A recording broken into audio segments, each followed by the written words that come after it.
Bonjour à tous et bienvenue pour cette session. On va parler de réhabilitation. Vous le savez, réussir la transition écologique suppose finalement de transformer notre manière d'habiter les territoires et l'acte de construire. Et dans cette session, nous allons voir comment frugalité et modération peuvent guider notre manière de penser le bâtiment, car en effet, limiter la construction, vous le savez, c'est aussi réduire les émissions. La réhabilitation semble une alternative idéale à la construction neuve, mais est-ce que tous les bâtiments s'y prêtent? C'est un peu ces questions qu'on va se poser. À quelle échelle peut-on penser la reconversion? Et notre premier intervenant qui est avec moi, j'ai le plaisir d'accueillir Philippe Madec, architecte et urbaniste et co-auteur du manifeste pour une frugalité heureuse et créative.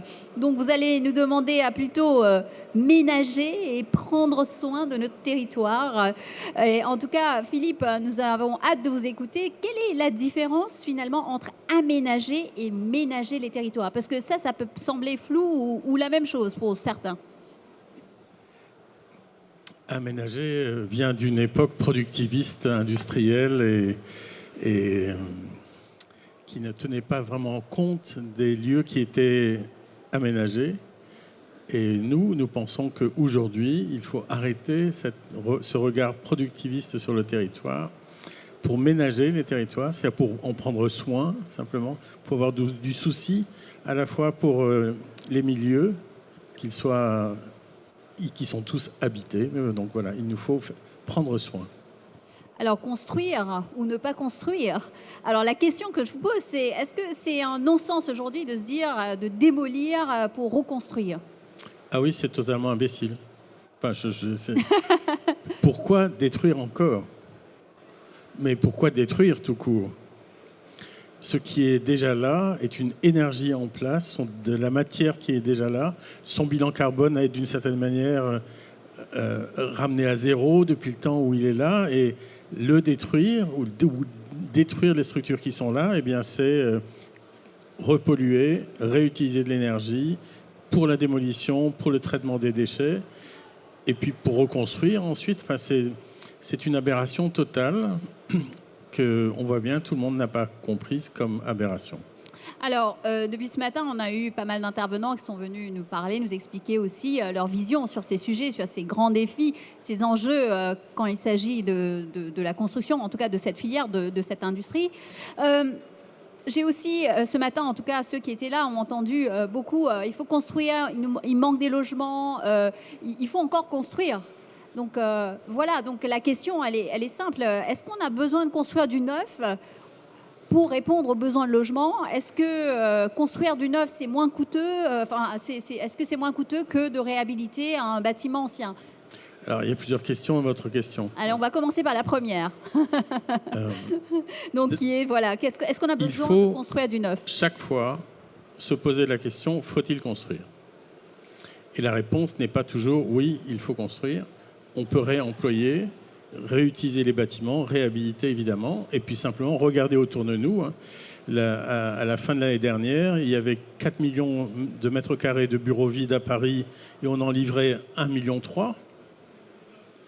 Il y a quelque chose qui ne va pas. Quand on sait le nombre de parkings qui sont vides et qu'on ne réutilise pas, il y a quelque chose qui ne va pas. On est à Paris, donc excusez-moi d'en parler, mais c'est à peu près pareil aussi en France. Mais 16% des logements sont vides ici.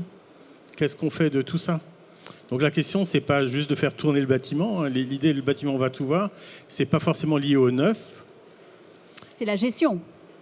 C'est à la fois utiliser ce qui est déjà là. Tout notre travail est sur ce qui est déjà là, que l'on doit réhabiliter. Et réhabiliter, c'est faire travailler aussi le monde du bâtiment. Je ne sais pas si vous vous souvenez d'un article paru dans Le Monde dans le courant du mois d'août où le directeur général de Bouygues Bâtiment Europe disait qu'en 2050, 95% de l'activité de son groupe serait dédiée à la réhabilitation et pas du tout au neuf. Donc le fait qu'aujourd'hui tout le monde s'est engagé dans cette idée qu'il faut travailler sur l'existant, c'est là, c'est pas acté pour tout le monde, et puis ça n'est pas à généraliser non plus. Il y a des endroits où il est encore utile de construire. Mais il faut arriver à cette décision de la construction en ayant absolument fait le tour de l'ensemble des hypothèses. Vous vous demandiez est-ce que ça coûte plus cher ou moins cher? Il y a une espèce de doxa, comme ça, ou une idée acceptée par tous et jamais mise en cause, que ça coûte plus cher de réhabiliter. Je pense qu'en France, on a un organisme extrêmement fort, pertinent, qui est l'ADEME. Et je pense que l'ADEME, on en reconnaît ses qualités en France, mais aussi hors de France. En décembre 2019, l'ADEME a rendu publique une étude dans laquelle il comparait des opérations de destruction, reconstruction et de réhabilitation. Lisez cette étude, le résultat est clair. La réhabilitation est plus rapide, moins chère, moins polluante, moins émettrice de gaz à effet de serre que la destruction, reconstruction. Et moi, j'ajouterais à ça, ce que l'ADEME ne dit pas, c'est que chaque fois que l'on détruit, on fait de la ségrégation sociale. On fait en sorte que les gens qui étaient déjà là ne puissent plus y revenir. Et on sait bien que ça n'aide pas à la cohésion sociale dont nous avons besoin, simplement pour que les milieux fonctionnent dans leur richesse. Oui, détruire pour reconstruire coûte cher, pollue, etc. et prend beaucoup de temps. Alors, vous parlez de métamorphoser l'acte de construire. Qu'entendez-vous par cela ? Bon, d'une certaine manière, ça fait tellement longtemps qu'on le dit que petit à petit, c'est plus une métamorphose, puisqu'on a l'impression que les gens nous ont écoutés, ou en tout cas que l'industrie elle-même a aussi compris ce qui était en jeu. Métamorphoser l'acte de construire, ben c'est on arrête de couler du béton. Ça, c'est le premier acte. Et moi, je vous dis, on fait une taxe sur le béton armé qui n'est pas la taxe carbone. Parce que le béton armé, c'est le carbone, c'est le sable, c'est l'eau, c'est l'acier, etc., etc. Donc on arrête de couler du béton. Et d'un seul coup, on se trouve face à une richesse infinie de matériaux disponibles, de savoir-faire présents partout sur les territoires. Et on retrouve les qualités culturelles, les qualités humaines et même les différences de territoire qui fait que d'un seul coup, tout devient riche et abondant. Et la frugalité que nous défendons s'appuie sur cette abondance des solutions autres que le générique béton dont on ne sait pas d'où il vient et dont on sait que parfois, pour l'extraire, il faut payer Daesh, quoi. Donc on arrête d'avoir cette posture-là. Il faut sortir de la démondialisation. Il faut sortir d'un système qui fait en sorte que toutes nos décisions sont géopolitiques, mais du côté de la mondialisation, et rentrer dans une logique de géopolitique, mais du côté de la démondialisation. Dès que quand vous mettez en œuvre de la terre, par exemple, et que vous prenez la terre de votre terrain, elle coûte combien, cette terre ? Celle de votre terrain, elle n'est pas cotée en bourse. Vous êtes dans le local le plus immédiat. Vous êtes hors de toute l'économie mondialisée. Alors je sais bien qu'ici, on est dans le lieu où je peux le dire, et je ne pourrais pas ne pas le dire, mais c'est bien ici qu'il faut le dire, quoi. Parce qu'il y a tellement d'industriels qui font des choix pour aller vers la terre, vers les fibres, vers tout ce qui est bio et géosourcé. Enfin, ça se remplit partout, tout ça. Mais il faut prendre des décisions, on va dire, courageuses, de dire, moi, j'arrête de couler du ciment Portland. Donc là, on parle d'innovation, on parle de tout ce qui existe pour justement sortir de cette démarche traditionnelle. Si on a appelé notre mouvement le mouvement de la frugalité heureuse et créative, c'est parce que pour se défaire des habitudes du XXe siècle, il faut être un peu créatif, quoi. Par exemple, arrêter de faire de la climatisation. Donc parce que la grande erreur, vous savez bien, c'est un bâtiment en béton, 4 façades pareilles, climatisées. Vous pouvez le faire partout où vous voulez. Et ce bâtiment-là va détruire toutes les cultures où il est et l'environnement où il est. Si vous commencez à réfléchir à la ventilation naturelle, à la conception bioclimatique, à l'échange entre votre bâtiment et son contexte, d'un seul coup, vous rentrez dans des enjeux d'innovation très utiles. Et y compris, c'est vrai pour la ventilation naturelle, mais c'est vrai aussi pour les matériaux. Aujourd'hui, bien sûr, les techniques anciennes de la terre sont magnifiques, Pisé, Adobe, tout ça, on adore ça. Mais ça coûte encore cher à cause de la main-d'œuvre. Quand on voit comment, finalement, de nouvelles techniques permettent d'utiliser la terre avec la BTC, le bloc de terre compressé, ou la terre coulée, on voit bien qu'il y a un avenir considérable à changer nos manières de faire. Juste pour finir, mais je n'aurais jamais fini avec ça, mais les entreprises qui savent utiliser les banches savent utiliser une technique et savent très très bien l'utiliser. On ne va pas se passer du savoir-faire des banches. mais on va arrêter de couler du béton armé de ciment Portland dedans. Et c'est juste une sorte de retour de l'histoire, parce que la bâche a été inventée au XVIIIe siècle par les piseurs. Voilà, c'est juste qu'on peut regarder des choses qui sont là, des savoir-faire anciens, les adapter au contexte dans lequel on est. C'est tout sauf du retour en arrière. Le contexte dans lequel on est tellement différent de celui des siècles passés. Les enjeux que nous avons à répondre sont tellement différents, puissants, dangereux que ce qui était avant, que finalement revenir sur des solutions qui se trouvent dans les lieux avec les gens qui savent les utiliser, ça n'est pas du tout faire marche arrière. C'est faire preuve d'innovation. Le pire aujourd'hui est de continuer à faire ce qu'on faisait au XXe siècle, ce qui fait que ce que l'on livre, ce que l'on donne, ce que l'on vend, dans le cas où, est obsolète au moment même où on le donne. Combien de logements vendus aujourd'hui, là maintenant, là, tout de suite, là, combien de logements seront pas capables de faire face à 2050 ? Sans protection solaire, pas isolés par l'extérieur, ou quasiment sans inertie. Et c'est tous les jours, quoi. Gardez ça en tête, le béton coule en permanence, quoi. On a bétonné la planète.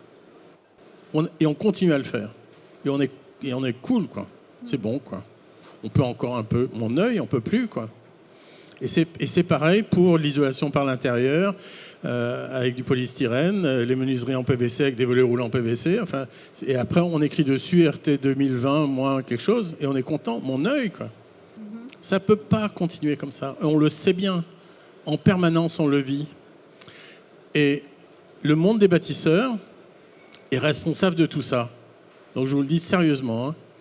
Il a fallu attendre 2018 pour que l'ONU annonce que 40% des émissions de gaz à effet de serre sont issues de la construction. De la construction.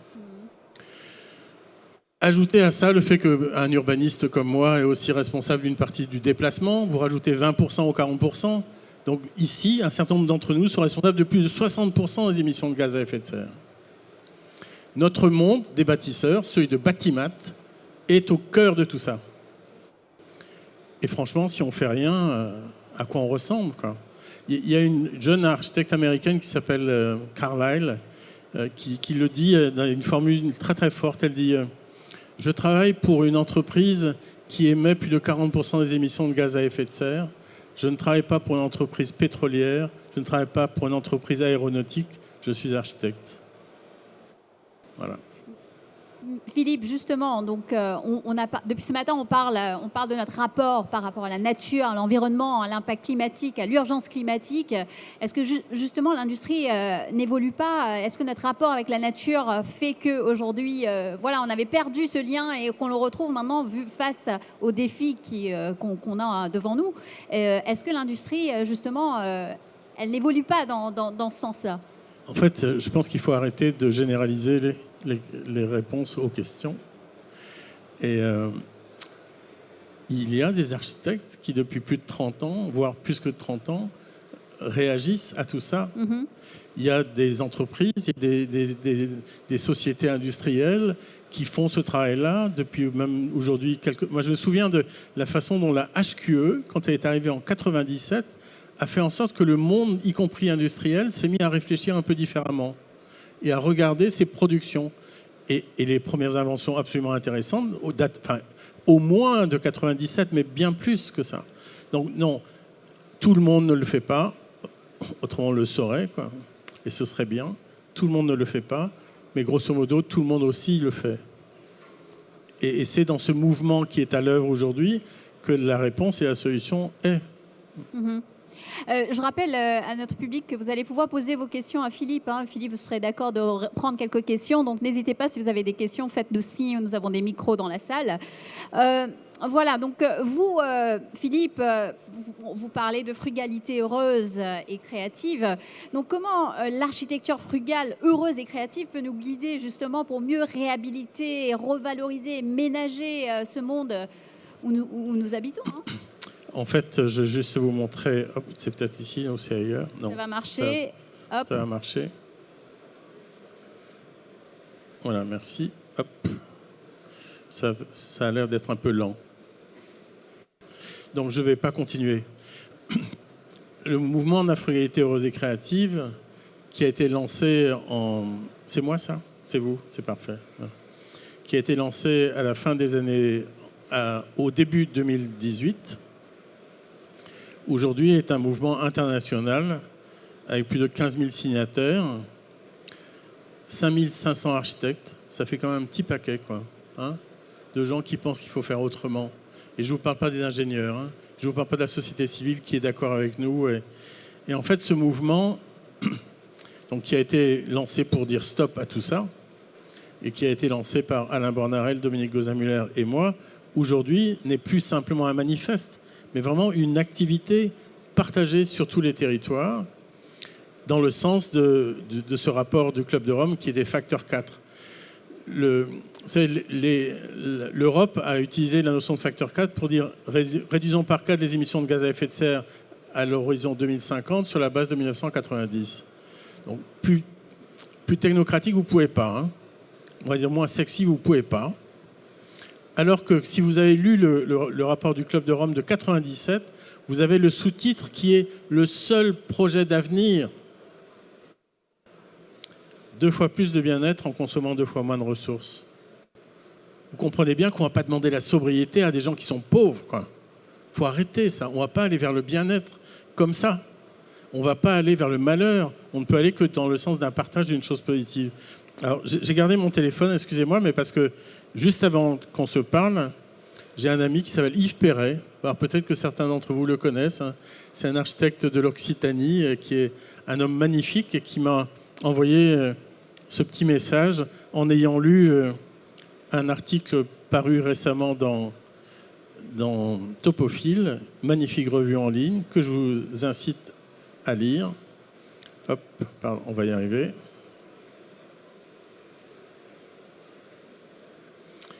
Voilà. Un article qui dit que la frugalité n'est pas la sobriété. Et donc Yves le résume comme ça. La frugalité est une qualité de présence attentive et gaie au présent, quand la sobriété est un effort de correction d'un excès maladif. Et il ajoute, la frugalité est une des formes de la légèreté, quand la sobriété fait penser à une malheureuse gueule de bois d'avant-veille. Et si nous en sommes là, c'est exactement comme il a dit, parce qu'on a en ce moment la gueule de bois du modernisme, quoi. On est en train de se payer la gueule du bois du siècle passé. Et c'est pas possible que l'on vive avec une gueule de bois. Et c'est pas possible qu'on pense à ça. La seule manière de faire, la seule manière d'agir, c'est de penser à plus de bien-être en consommant 2 fois moins de ressources. Parce que sans la consommation réduite des ressources, on ne peut pas s'en sortir. On ne peut pas s'en sortir. Je pense qu'aujourd'hui, excusez-moi, mais après ça peut déborder, donc il va falloir m'arrêter, mais Alain Bornarel, qui est un des signataires, disait récemment on a gagné la bataille des idées. Je pense que c'est vrai. On a gagné la bataille des idées. Mais pas celle du terrain, quoi. Et c'est pour ça que je suis ici aussi, quoi, parce que le terrain, il est là, quoi. Hein. On se retrouve tous sur nos chantiers, quoi, ensemble, quoi. Et on fait tous des choses là, matérielles, physiques, quoi. Et ben c'est cette bataille du terrain-là qu'il faut absolument gagner. Parce que ça ne servira à rien de se dire, ben oui, on est d'accord, quoi. Ça ne va pas. Il faut absolument agir, et agir au présent, maintenant, quoi. Merci Philippe. Je ne sais pas si nous avons des questions dans la salle. C'est le moment ou jamais. Moi, j'en ai quelques-unes que je poserai si jamais. N'hésitez pas, vous avez des micros si vous avez des questions pour Philippe. Mais j'ai profité peut-être... Voilà, merci Salma. Donc, j'ai profité peut-être... pour vous poser une question en attendant. Donc, vous dites que notre défi, le défi du 21e siècle, c'est vraiment c'est la réhabilitation du bâtiment existant. Et c'est important. Et ça va nous aider à façonner la ville de demain, Philippe? Alors, bon, la ville de demain, c'est celle qui est déjà là. Hein. Faut pas rêver. Il n'y a que dans certains pays où on détruit encore des villes pour en faire d'autres en moins de 3 ans. Mais ça n'est pas ça l'avenir, loin s'en faut. Philippe Pelletier, qui n'a pas tout à fait mon parcours, Philippe Pelletier et moi, quand on se retrouve, on se dit qu'on est d'accord, quoi. Philippe Pelletier dit les 50 dernières années ont servi à rééquiper le pays. Les 50 années à venir vont servir à le réhabiliter. Et la réalité est tellement là que déjà dans les agences d'architecture, on le voit bien. Dans les concours, on passe notre temps à avoir des villes qui veulent réhabiliter leurs écoles ou des cités qu'il faut réhabiliter. Enfin, la réhabilitation est au cœur des questions qui sont posées aujourd'hui aux architectes. déjà. Oui, il est absolument indispensable de réhabiliter. Il n'y a pas d'autre solution. Et si vous voulez une raison chiffrée, chaque année, on ne construit que 1% de l'équivalent du bâti existant. C'est un chiffre récurrent, ça. Donc chaque année, on rajoute 1%. Dans ce 1%, quelle est la part éco-responsable absolument durable, c'est-à-dire la part où l'empreinte écologique est égale à la biocapacité?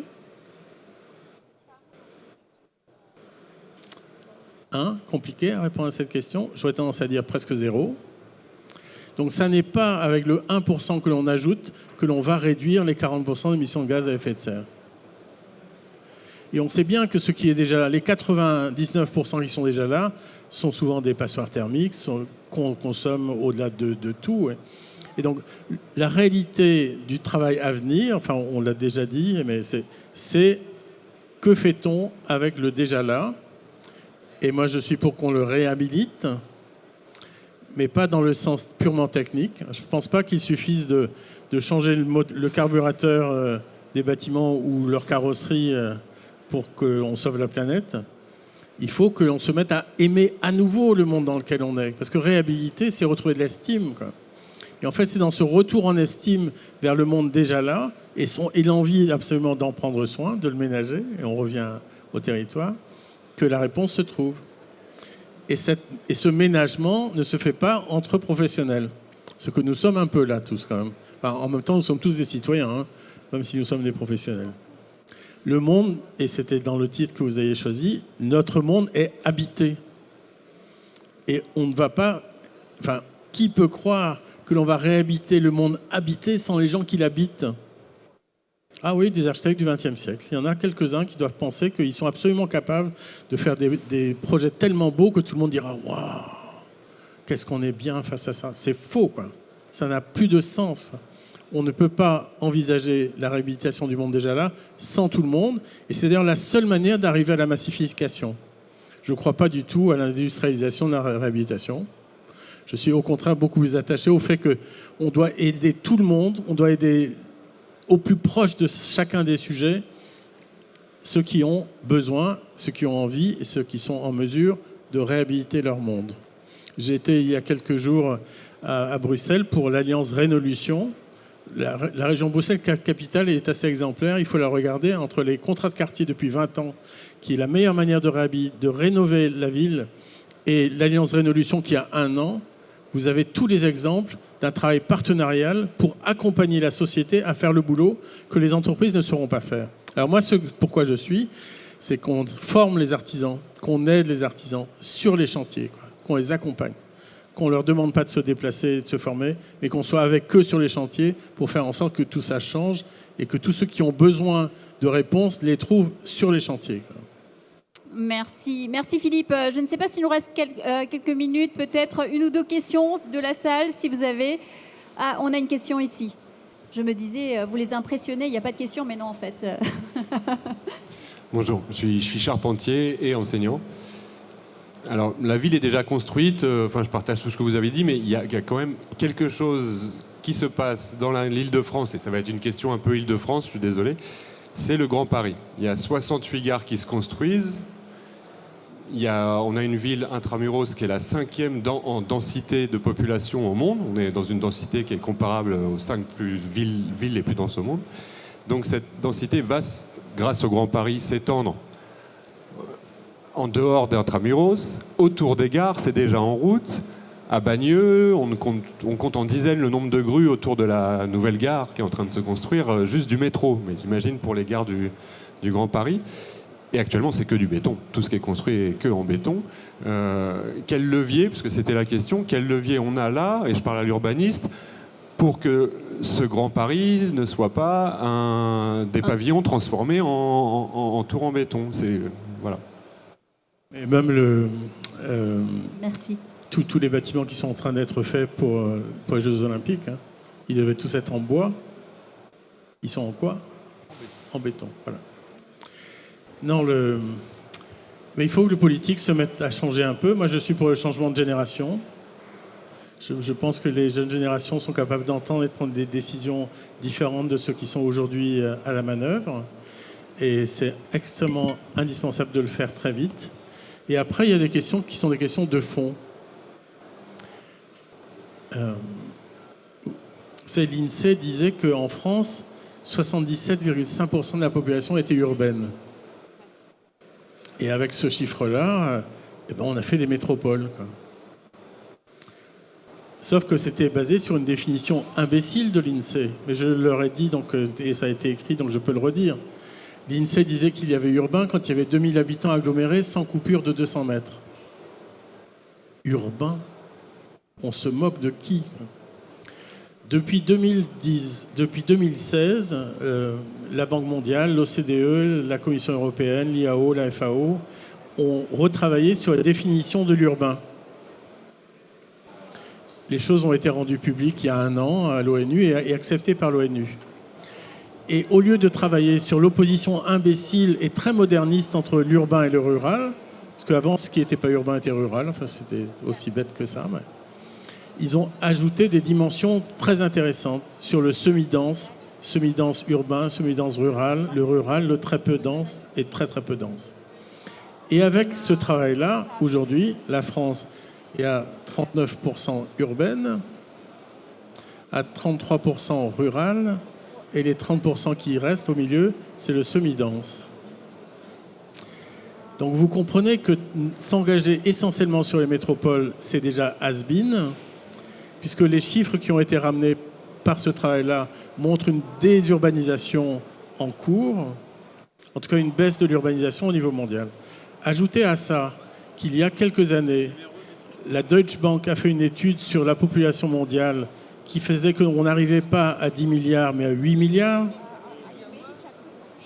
Ajoutez à cela le fait que la HSBC, il y a 1 mois, a fait une étude qui dit qu'en 2100, on n'est même pas aux 8 milliards mais à 4 milliards. Bon, c'est une étude qui n'a pas été contredite, donc on ne sait pas encore. Mais en tout cas, l'étude existe, elle a été rendue publique et l'ONU l'a acceptée. Ce qui veut dire qu'aujourd'hui, quand on fait de l'aménagement du territoire, parce que nous, on appelle le ménagement du territoire, il faudrait peut-être se mettre en tête qu'avant la fin du siècle, le monde ne sera pas comme aujourd'hui, quoi. Voilà. Philippe, on pourrait discuter longtemps. Malheureusement, nous n'avons pas le temps. Merci en tout cas d'avoir été avec nous ce matin. Merci Philippe Madec. Vous pouvez l'applaudir. Merci beaucoup. Merci. Voilà, je vous laisse.